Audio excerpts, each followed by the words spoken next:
Mais je ne savais pas. Mais je servais Dieu. Hein. Servais Dieu. J'étais chantais. Dès qu'il y a un moment, je suis dans le moment. Dès que. C'est engagé. Oh. Départ. En fait, tu n'as aucune idée de ce que Dieu veut shifter en toi en te demandant de bouger. Amen. En te demandant de bouger, tu ne sais pas ce que Dieu veut. Bon, tu n'es pas venu ici. Peut-être toi tu cherches mariage, mais Dieu ne t'a pas ramené ici pour te marier. Dieu t'a ramené ici pour apprendre à gérer une maison. Parce qu'à la maison là-bas, tu ne savais pas préparer, tu ne savais pas nettoyer la maison. Tu ne savais pas quand ta mère demandait de faire quelque chose, tu n'étais jamais témoin. Mais ici, tu as appris ces choses-là. À chaque fois que tu n'auras pas une lecture claire des événements, tu auras toujours l'impression que le Seigneur est en train de te combattre. Assois-toi calmement. Quand tu arrives à la maison, assois-toi puis commence à vérifier. Ah, l'Éternel m'a fait du bien. C'est lui qui avait une lecture claire et révélée de ces choses. C'était Job. Parce que quand la souffrance est arrivée, il dit, mon Rédempteur est vivant. Il s'élèvera en dernier. Lui, il avait vu.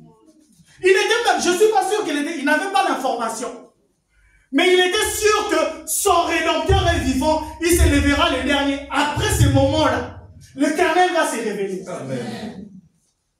Il avait une lecture claire des événements. Avoir une lecture claire. Plus tu vas te nourrir d'inquiétude, de doute, la lecture va devenir floue. Nous qui portons les lunettes, plus tu cours, quand tu rentres dans un coin qui est chauffé, ça va créer comme un brouillard. Donc plus tu vas faire des efforts, plus tu seras en train de te battre, plus tu sauras que ça devient compliqué. Plus je me bats, c'est comme si depuis que je me bats, c'est là que ça devient encore dur. Plus je pousse encore, c'est là que ça complique. Plus. Pourquoi? Parce que tu dégages une énergie. La brume que ça crée là, c'est la chaleur corporelle qui le produit. Donc plus ton corps, plus tu es en train de te former, plus tu es en train d'être endurci, plus tu vas faire du sport, plus ton corps devient solide. Plus tu vas répondre, plus tu vas obéir, plus tu vas marcher dans la volonté de Dieu, plus tu vas chercher, plus tu vas te concentrer, ton esprit va devenir solide. Tu vas devenir solide. Amen. Amen. Mais toutefois, le pays où ils étaient, parce que j'avais même ri lorsque je préparais ce moment, il dit, le peuple d'Israël, il fallait que la souffrance arrive.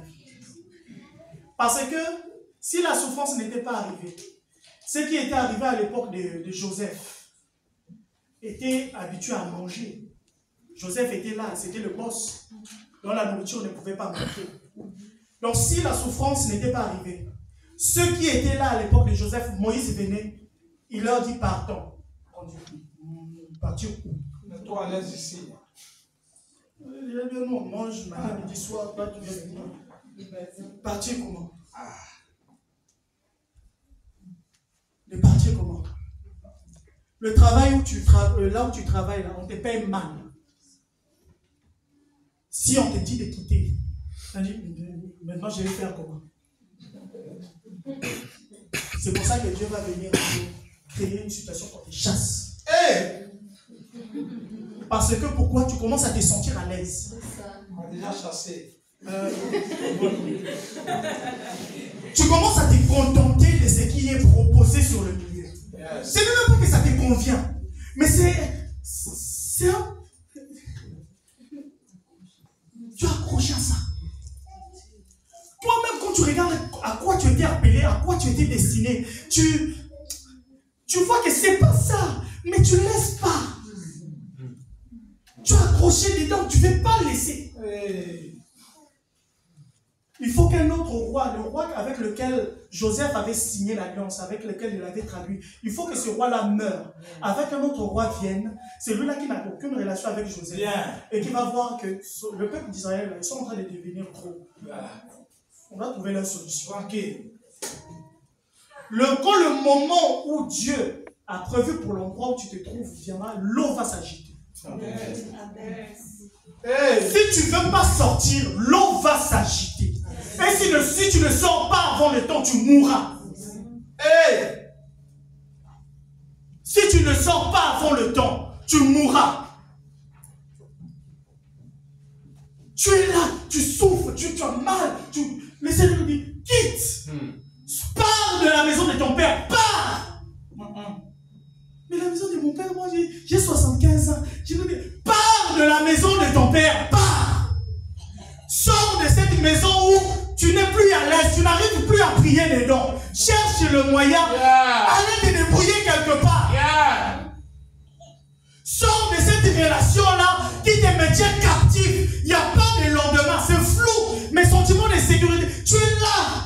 Comme il avait parlé de mariage une fois, je vais t'épouser. Après, c'est sans suite, tu as accroché là. Tu as accroché là. On dit encore. Mais on te gratte entre-temps. On te gratte. Tu finis en énergie. Au point où quand le vrai Boaz va venir, le vide complet. Au commencement était le vide.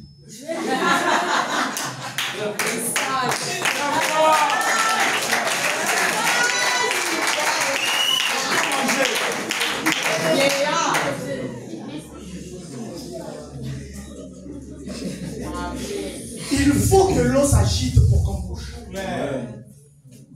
Il faut que ces choses-là arrivent. L'Éternel, lorsqu'il va agiter l'eau, commence à chercher, est-ce qu'il ne veut pas que je bouge? Pourquoi l'eau s'agite? C'était assez calme pendant un moment. Pourquoi ça s'agite? On ne serait pas ici si de l'autre côté l'eau ne s'était pas agitée. Mais ici nous jouons batterie, jusqu'on joue batterie, même jusqu'à on peut pas. Il faut suivre le mouvement de l'esprit. On était nourris d'inquiétude, on priait dans des maisons, maintenant on était éclatés comme ça. À chaque fois que je passais, maintenant ils me demandaient, il y a longtemps, hein, tu ne viens plus à l'église? Non, moi j'ai pris un ouf à hasard. Ah, ok. La lecture des événements. Amen. Tu étais de l'autre côté, c'était calme, ça s'est passé bien. Mais lorsque Jésus te demande de montrer dans la barque l'eau, sache que qui dit l'eau, qui dit vague. Lorsque le Seigneur va t'envoyer en mission, lorsque tu vas aller de l'autre bord, les chanteurs chantaient la chanson, il n'a pas dit que tu sombrerais. Il n'a pas dit que tu sombrerais. Mais il n'a pas dit qu'il n'y aura pas de vagues. Précision.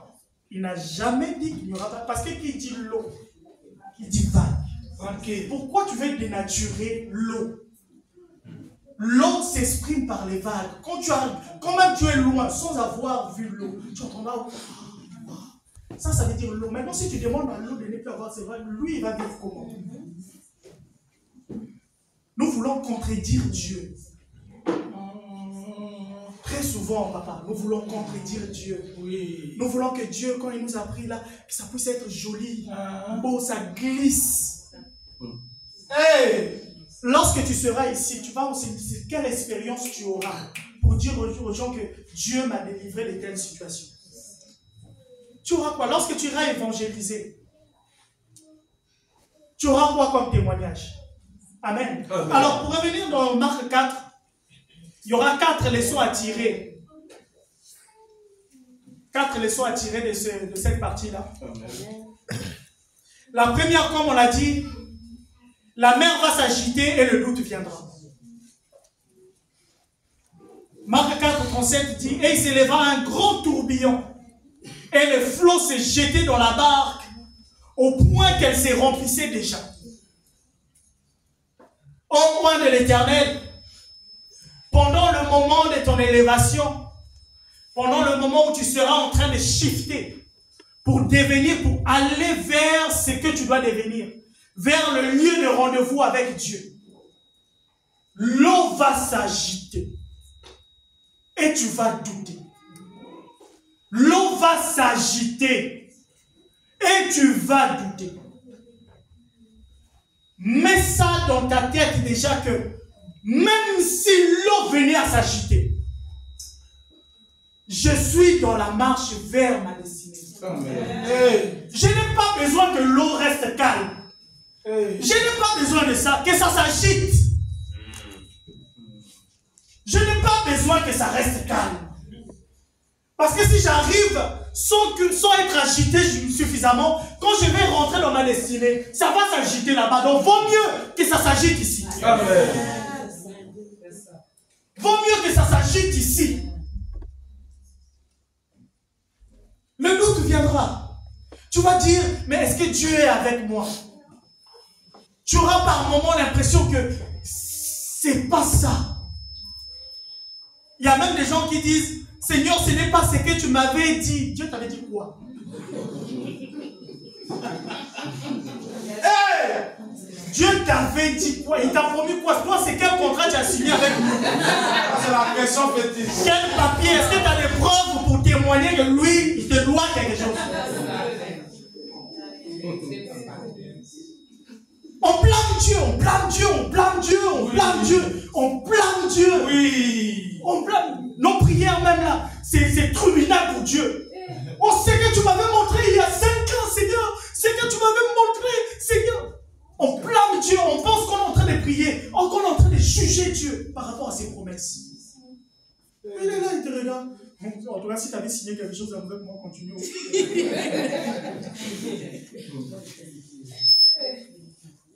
Mais par contre, la prière qui dira, tu as dit dans ta parole que le bonheur et la grâce m'accompagnent tous les jours. J'habiterai dans la maison du Père jusqu'à la fin des jours.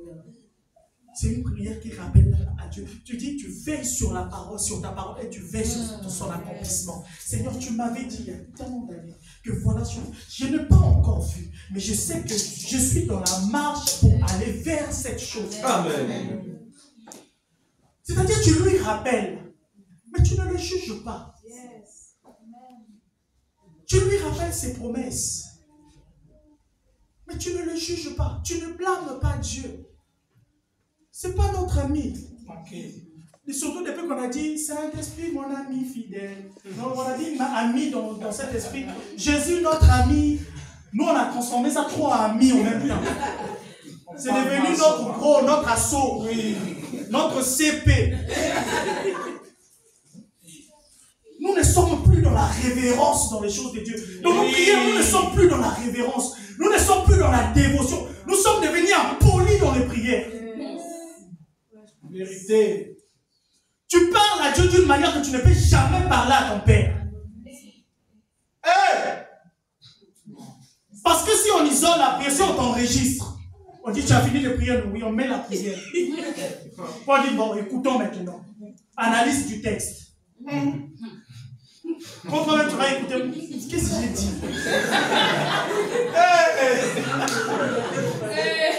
C'est compliqué. 2. Tu devras abandonner des choses en allant vers l'autre bord.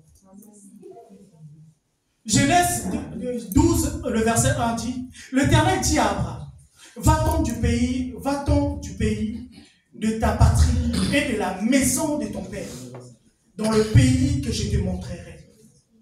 Mais en partant, Abraham a laissé des choses. Même s'il a pris des choses qui lui appartenaient, je suis sûr qu'il restait des choses qu'il avait même...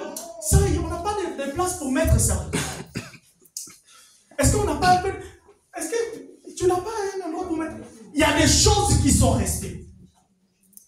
Le problème avec nous, avec toi et moi, c'est que nous voyageons chargés. Oui. Nous voyageons chargés. Nous ne voulons pas laisser certaines choses. Vérité. Nous ne voulons pas laisser certaines personnes. Oui, oui. Nous ne voulons pas abandonner certaines habitudes. C'est accroché à nous, on ne veut pas laisser. On sait que cette personne-là me ralentit. Cette personne-là ne m'aide pas dans cette marche-là. Mais nous sommes accrochés à cette personne. Je l'ai dit tout à l'heure, cette relation-là, qui ne pousse pas, qui ne recule pas. On est là depuis. On est là depuis là. On est là. 7 ans. On ne bouge pas. Mais on ne veut pas aussi laisser.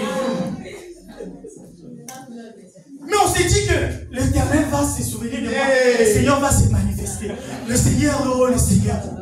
Le Seigneur, chaque jour. Le Seigneur, bouge. Tu devras abandonner les choses. Oui, c'est peut-être facile de dire abandonner les choses. Parce que dans cette relation-là, tu as investi. Peut-être tu as payé le loyer de cette femme-là, de ces garçons-là. Amen.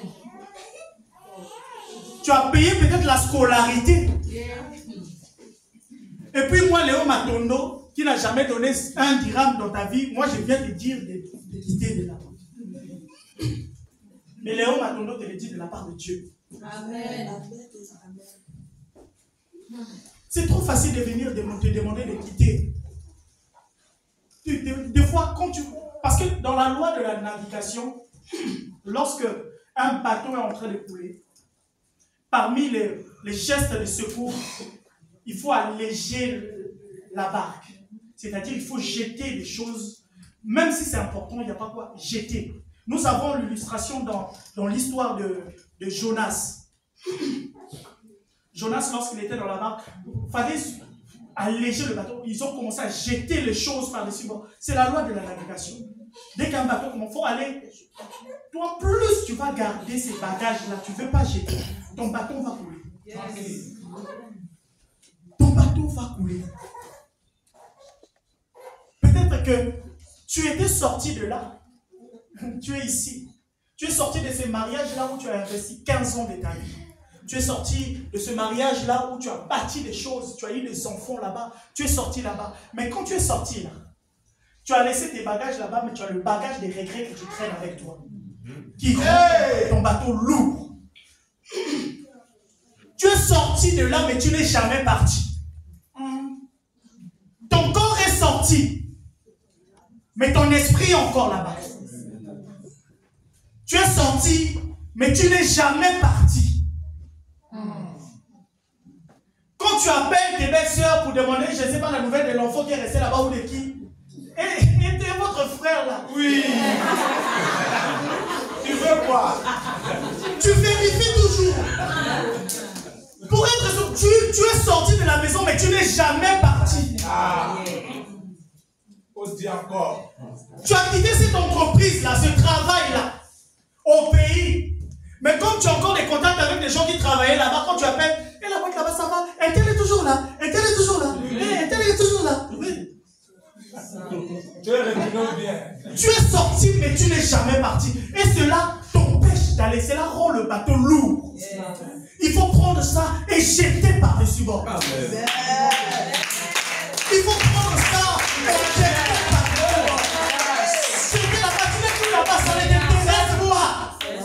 Tu es sorti de leur maison, que ça marche, que ça ne marche pas, c'est leur problème là-bas.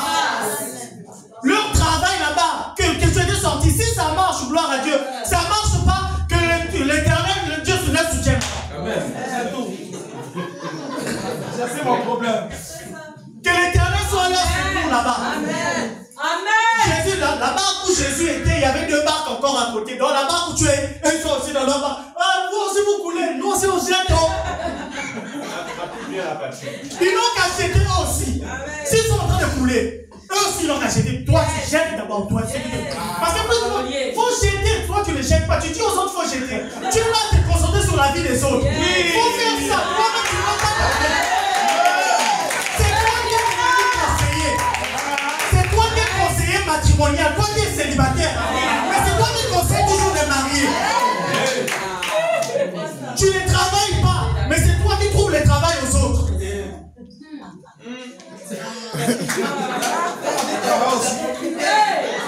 Toi aussi. Il faut aller travailler aussi. Occupe-toi de ton bateau qui est en train de s'enfoncer. Occupe-toi de ton bateau qui est en train de s'enfoncer. Tu vas couler, tu vas couler. En fait, tu ne vas pas couler, tu es en train de couler. Fraîche.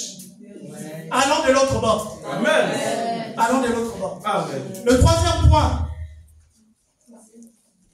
Jésus est dans la barque. Christ en homme.